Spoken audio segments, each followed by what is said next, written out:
Hi, welcome to the Entrepreneur Podcast. I am so excited to have our guest here, Robert Herr from the Empower Project. Rob, thank you so much for coming on to the show. So happy to be here. It's great to talk about what we do today. First off, I'd love to get your background, your introduction into how you got into this company. How did you start the Empower Project? Yeah, so I've been an entrepreneur my whole life and really started in the consumer electronics industry while I was in college in 2011. And that's kind of where it all began for me. Oh, cool. And so you got initially into consumer, and now I was looking at your background. You're doing some work with government? Is that right? Yeah. So like most entrepreneurs can tell you, it takes a lot of testing, failing, pivoting, and figuring out what, works for your business the best. And we initially did direct to consumer through online sales, and then we pivoted to working business to business and doing a lot of work with hotel groups and different types of large business organizations. And then we were introduced to the public sector through Verizon, actually, who's a prime contractor for the government, a lot of capacities, but specifically with disaster relief and working with FEMA. And that's how we were introduced to kind of public sector work. And so as a subcontractor, so that was our first experience with working with government through a big prime contractor like Verizon, and being a small part in a big relief effort when disasters hit and you got to get a community back up on its feet. And so that was our introduction into working with public sector organizations, and really an eye-opener for a young entrepreneur to realize, wow, there's a lot of opportunity to work with government and a lot of different ways of financing your business and finding opportunities that are impactful, that can be paid for. And so that was a really pivotal kind of experience for Fuelbox, and now what is becoming the Empower Project. And that's interesting because it seems very rare for especially entrepreneurs in the technology space to serve the public sector. I can only think of SpaceX as the other company doing this. Yeah, I mean, there are countless companies that are tuned into actually working with government and public sector organizations, but yeah, I mean, once you kind of realize the opportunities within the public sector, you can't really turn back, because there's just so much need for support within our government, and there's a lot of avenues to get there, but there's a lot of red tape. So you have to do your homework and your research to get kind of familiarized with working with government. And a lot of it times is working with big contractors like Verizon or other major prime contractors that are deeply embedded in working with our public organizations already. They have contracting vehicles. They have deep, relationships with the contracting offices within public agencies, and they're looking for small companies like ourselves to help fill needs. And so we're, a mobile power need, resilient power for disaster relief. You have to be able to keep your phone charged to communicate. And if Verizon's taking care of getting the network back up and running, on an individual level, people still need to be able to charge their phones. And if the grid's not up yet, which oftentimes that's the first thing to go down in a natural disaster, then we can fill that need with our portable power. So that's just an example of how we found our way through the public sector work. Well, that's interesting. I think our listeners want to really understand this. Is so oftentimes in a disaster zone, the cellular network will come on first, and way before power is restored. Yeah. So it's pretty amazing what these cellular network companies are able to do in response to these disasters, because they put up hot air balloons with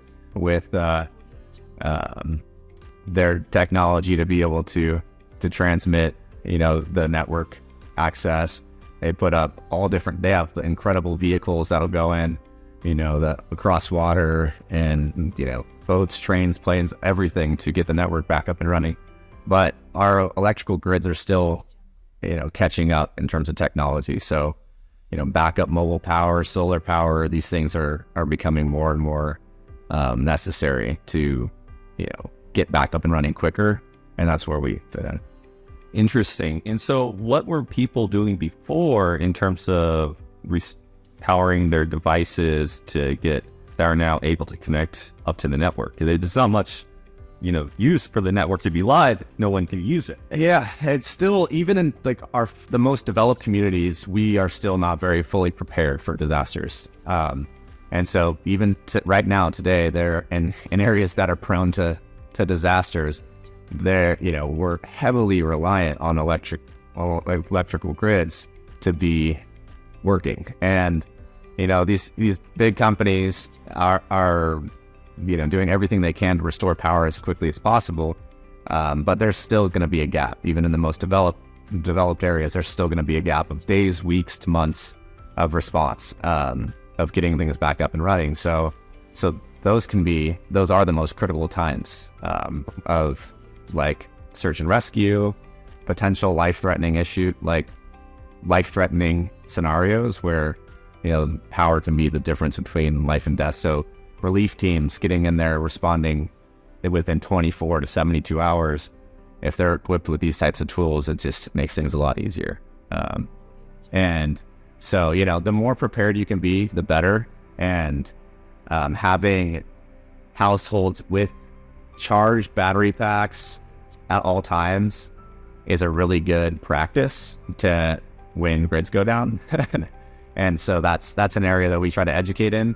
But yeah, that, just having that insurance of being able to stay connected when the grids do come back online, great. But for the meantime, that's where companies like ours fit in to try to solve that need. And also something that, you said earlier is the impact of working in these disaster zones had on your prior company, but what impact did it have on you personally? Yeah, well, let's see. So when I first started out in business, my main driver was, how do I make a living for myself in my own way without having to work for the man and, create my own life and be successful and thrive. Like, that was kind of the drive. And then once you get going, you realize that like what the actual work product you're working on becomes so meaningful. And if it's not meaningful, you start to not feel that great about it. And you're like, I'm just doing this for money. I might as well be working for anybody, right? So when we were introduced to disaster relief and we saw an impact of like being able to solve a need for someone when they really needed it, like not just like, hey, you made charging my phone easier in my day-to-day life. Thanks, cool product, looks good, feels good, works well. I like it, like that's like very thin in terms of value, intrinsic value. But when someone's like, I may have died without this product, like this saved me in this situation, it's just like objectively like, wow, this is meaningful work, and when you're doing meaningful work, you want to do more of it. And so that's where my personal interest really was captured. We did a Hurricane Irma relief in 2017, and we got countless stories of situations where people were so grateful that they had backup power because their phones were dead. They needed to connect with their family members or they didn't know where they were, and things were completely destroyed. And it was just like, that gratitude was like, okay, I want to do more of this work. I want to support people in their most critical time of need. And that is really the genesis to the Empower Project. It's oftentimes we hear pivots in entrepreneurship and tech startup circles, but really it sounds like this is an evolution of not just the company, but an evolution as yourself as an entrepreneur that so many people go through. Is like saying, oh, you have to start with that in value, change the world passion, but you can also continue to find yourself in that. As much as startups entrepreneurs, the start process can also teach yourself. Oh yeah, I think that's a really good way of putting it, an evolution versus a pivot, because pivots are kind of more about survival. Like, this is not working and we're gonna die if we keep going in this direction, so we need to pivot to figure it out, versus like, this is working, but it's not meaningful, and it's not like going to change, something that really matters. So, if we can make this work and do something that's meaningful, then that's more of an evolution versus a pivot. And that's I think a much more accurate way of looking at what I'm doing and what we're doing here at the Empower Project versus, we can contract with government organizations and support, law enforcement and military and all of these different, very profitable, very consistent, business channels, but it's not really moving the needle in terms of like making a difference to somebody when they really need it the most, like in a disaster relief scenario. So we're trying to completely evolve. We are evolving to just support people in their most critical time of need and, make it a successful business venture. And I think that's, on that path is like you really, with the Empower Project, you're finding that world where you're not only finding meaning and then serving the community, but you're also innovating with a sustainable business model to have an impact on people. Yeah, and this is a new project, so we're really betting on people to care, that it's, our products are not cheap.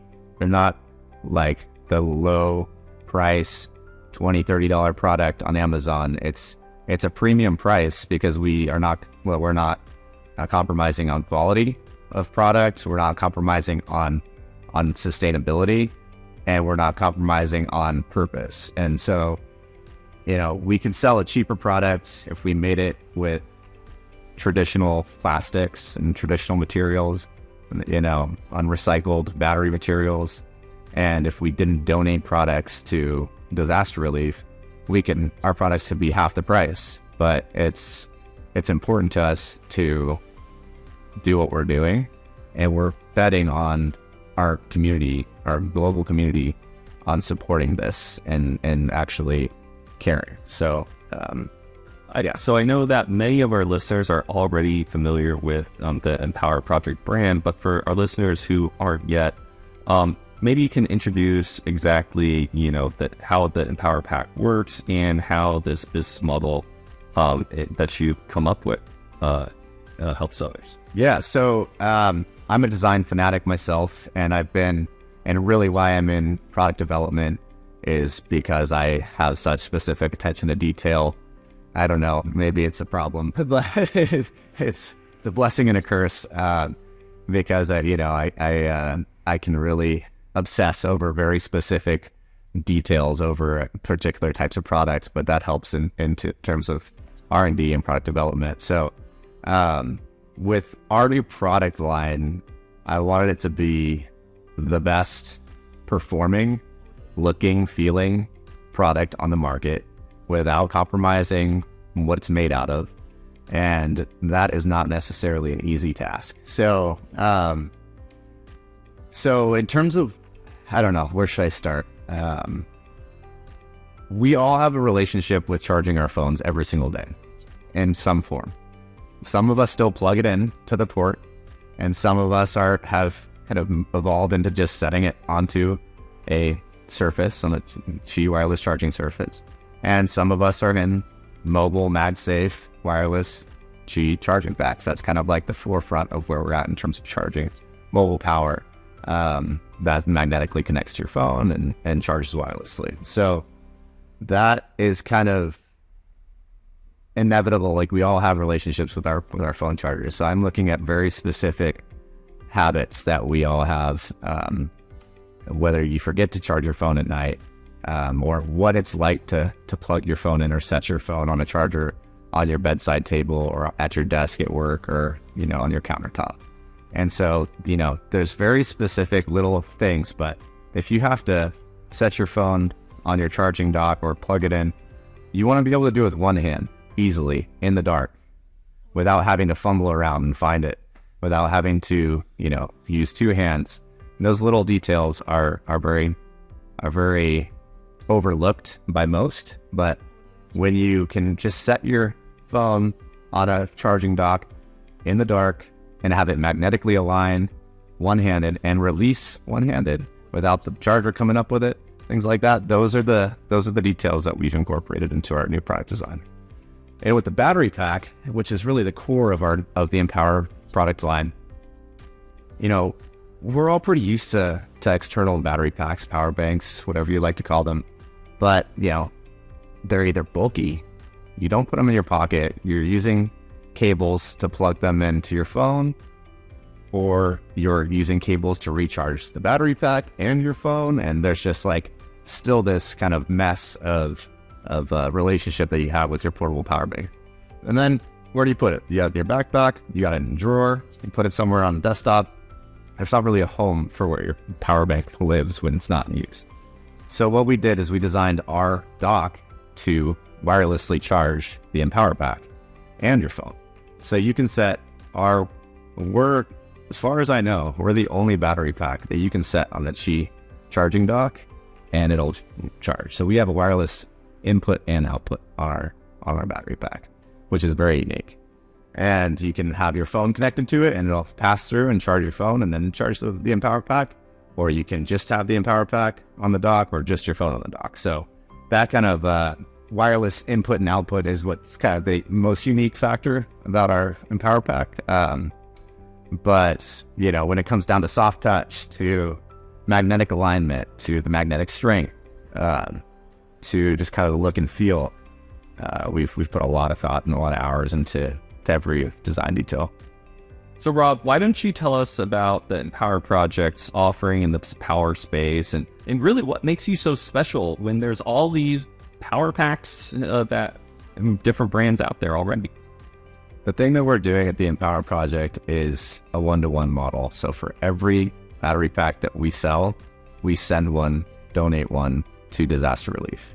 And that is our core mission at the Empower Project. We want to help people in their most critical time of need. And that is simply done by getting them a tool of resilient mobile power to stay connected and navigate disaster situations. So that is our core mission. That's our core purpose. That's what we do at the Empower Project. Now, how do we do that? How do we afford to donate resilient power packs to disaster relief? We design the best mobile power products on the market and sell them to folks with a one-to-one model, like Tom's Shoes, where you buy one, we send one. And that's the model that we've developed. So in terms of our products, we'll go toe-to-toe with the best of them on the market. And I feel very confident in all of our design features and all of our unique offerings with our power products. What are some of those unique offerings that you have? So with our wireless two-way charging system, our battery packs can be recharged from a wireless charging dock. And so no other battery pack on the market has a place to live when you're not using it. So, and you have to recharge it with a cable. So it's kind of like, if you have a wireless MagSafe battery pack, wouldn't it be nice to recharge your battery pack wirelessly as well? So we designed an in and out, two-way power charging system for our battery pack. So you're telling me that I can throw away all those cords lying around my bedside? It looks like, some kind of a crazy person's basement with all the cords everywhere. This is a truly wireless power charging system. It's for mobile and at home. It's not, you take your battery pack on the go, and then you bring it home and plug it into the wall. You set it on the charging dock right at home. You set your phone on the dock and the battery pack on the dock. It all connects magnetically, it all charges wirelessly. And oftentimes I find that's the problem with the power packs, because I have so many of these battery packs at home, but all of them are always dead when I go to leave for a trip or conference. Yeah. And when I'm on the go. It's those little behaviors that we just we avoid. Having to plug in our phone is just like one of those things that even at the end of the night, sometimes we're like, it's just that one little thing I don't want to do. So that wireless charging pad on the side of your bed is that much easier to just make sure you're going to charge your phone overnight, because you don't have to use two hands to find the cord, find the plug to put it in. You just set it on the dock and it charges, right? Are you telling me that Tim Cook's news about having the USB-C is old news already? Is that you can just have this wireless, set it, forget it? Yeah. Yeah, I mean, we've had cheap wireless charging docks for like a decade now, but we're still, as a species, getting used to just setting our phones on the wireless charging docks, and and not quite making that leap to fully wireless especially on the portable side. So this is kind of hopefully a next step in our relationship with charging our phones. And it makes it that much easier. And other little things, even with the wireless charging docks that do exist, and a lot of the times there's not a magnet involved in the dock, so there's not an automatic alignment. So you have to sit there, and especially if it's dark, completely dark, you have to sit there and try to wait till it connects and charges up. With ours, there's a magnetic alignment, so you just set it on the dock and it clicks right into place and it charges. And that would be nice if we just stopped right there. But in order to get it off, you would have to, you pull the phone and the charger would come with it, right? Well, our dock is weighted just the right amount, so when you can one-handed pull your phone off the dock, and the dock's not going to come with you. So that dock will stay right where it needs to be, anchored to the desktop and Surface. So those little things just make it that much more of a efficient and elegant experience with charging your phone. And same thing goes for the battery pack. Our battery packs, right now, our relationship with them is keep them in your backpack, and then you forget to charge it because it's like, well, I got to take it out, find the charger for that, which is different than my phone. And it's just one extra step or several extra steps that we avoid. So you end up with a dead battery pack in our bag that's worthless. So, we're changing that system to be able to, we just set the battery pack with the phone or without the phone right on the dock, charges. So those are the simple differences that we've incorporated into the Empower pack and the Empower product line. So we're feeling pretty confident about the new relationship that you'll have with this product line. In the pack, though, does it have the same performance as other packs on the market that can just buy off of Amazon? Well, this is the benefit of being in the industry for over a decade. You learn about all the different types of battery cells and the battery management systems. So actually the efficiency of how lithium-ion cells are charged and discharged, and the cycles, and how that affects the health of the battery life, and how that affects the relationship with whatever is charging. So with all that experience, we've been able to design a really intelligent charging system to optimize the health of the battery cell in our battery packs and the efficiency in which they charge. So we've been able to optimize this, like the performance, the speed of charging, and how long this battery pack is going to last for you.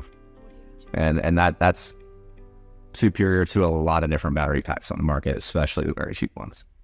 So Rob, I'm looking at your website here. You have some bold claims here about your sustainability and impact. I've seen a lot of these, had other people on the show dig in and find nothing's there. Can you back up your claims here? Yeah, so there's a few benefits of being a small company. And, at first we were doing things just like everybody else. How do we do this? We kind of follow the footprint of manufacturing, and after a while realized like this is not the right way to go about this. How can we do this differently? So we started researching alternatives to plastics, alternatives to materials, and material science has come a long way. So now all of our products are made out of plant-based materials, primarily cornstarch and sugarcane. And this is really cool how technology products can be made out of plants. And that's the major change that we are making compared to our competitors. So all of our products are made out of plant-based plastics, which is a big deal. It's one thing to make your packaging compostable. Of course, our packaging is going to be compostable, but to actually have your products made out of plants is in industrial compostable materials is a big deal. So that's the Empower line. It's all made out of industrial compostable plant-based materials, and that's just step one. What's the other steps? What do you do? You have some claims on recycling, I see here. Yeah, so that's kind of step two. Like battery cells, lithium-ion battery cells are the hazardous material, right? It's very difficult to figure out, okay, how do we make this from sustainable, kind of non-mined base? And we haven't figured that out yet as a culture. But what we can do, and being that lithium-ion batteries are so prominent now, is we can recycle these materials and have a closed loop supply chain. So there's awesome partners. We partnered with Ascend Elements, and they recycle 98% of the battery cell and put it right back into our supply chain. So that's our partner for battery recycling. Now that depends on our customer to return this battery when it's come to the end of its life cycle. So it's very important that we have a relationship with our customers, so we can send you that return envelope at the end of its life cycle. We get that product back, we can disassemble it, compost the plant-based plastics, and send the battery cells to Ascend so they can recycle it and put it right back into our recycling and right back into our supply chain. And that's really our full model, is to ideally get to a closed loop supply chain. And as a small company, we have the ability to do that, to focus on that versus, well, we can do one product line like this, or we can try to do a portion of our products, made out of plant-based compostable materials, but we have all these agreements and all these product lines that are committed to, oil-based petroleum, materials. So we don't have those burdens. We can focus everything on sustainable, renewable resources and do things differently. And that's what we're doing at the Empower Project. I know that a lot of people are calling you the Johnny Ive of the battery power world. And I think, how do you think that attention to detail has made you a better entrepreneur? Good question. I don't know about that, Clay, but I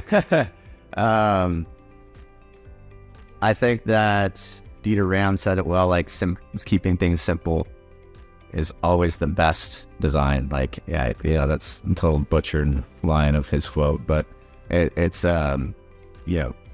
very difficult to keep things simple. But when you can, you focus on the function, you don't add in a lot of bells and whistles, and you focus on sustainability and making things the best possible way you can, it tends to create a pretty good product. I look at our products and there's still so much room for improvement, but we're of the best I've seen.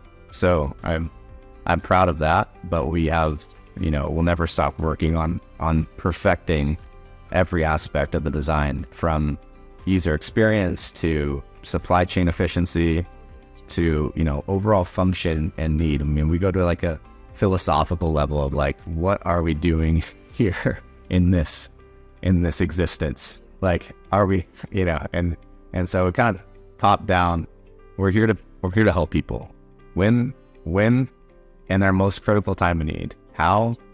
By just giving them a little power to do whatever it is they need to do, whether that's find something in the dark, or get connected to someone that they've lost, or be connected to someone so they can be found. That gets wider and wider of the range of possibility of what we're supporting, but ultimately we're just trying to create a little bit of help when somebody needs it the most, and that's our real purpose. And lastly, what message would you like to send to other entrepreneurs who are looking to have an impact on the community and the planet through venture? I'd say doing a lot of self-assessment of like that, right? What are we doing? Like the why, Simon, what's the last name? Simon Sinek. Simon Sinek with the why, right? Why are we doing this? Like, to survive, to make money, to get a nice house or whatever. Like that's part of it. Sure. That's okay. Like that needs to be part of it, but that can't be all of it. You need to be like, why is our product essential? Why am I making a difference in this community of the world, of our species, of this existence? And that's like, I really figured that out for us. And it took a long time. Like we didn't have that why. The why was because I want to survive and I want to thrive. I want nice things. I want to live a good, healthy life for myself. But then it really became and evolved into like, I want to help people when they need it the most in a way that we can make a difference with this simple mobile power tool. And that why has now become the core reason that we exist. Everything is around that. So for other entrepreneurs working on projects, make sure that you dissect the why, dissect what your purpose is, not for yourself, but for those that you're serving. And I think the more that we all focus on that, the better the world will be, the better your business will do. And that's That's that. Rob, thanks so much for coming on the show. Sweet. All right. Thanks for having me.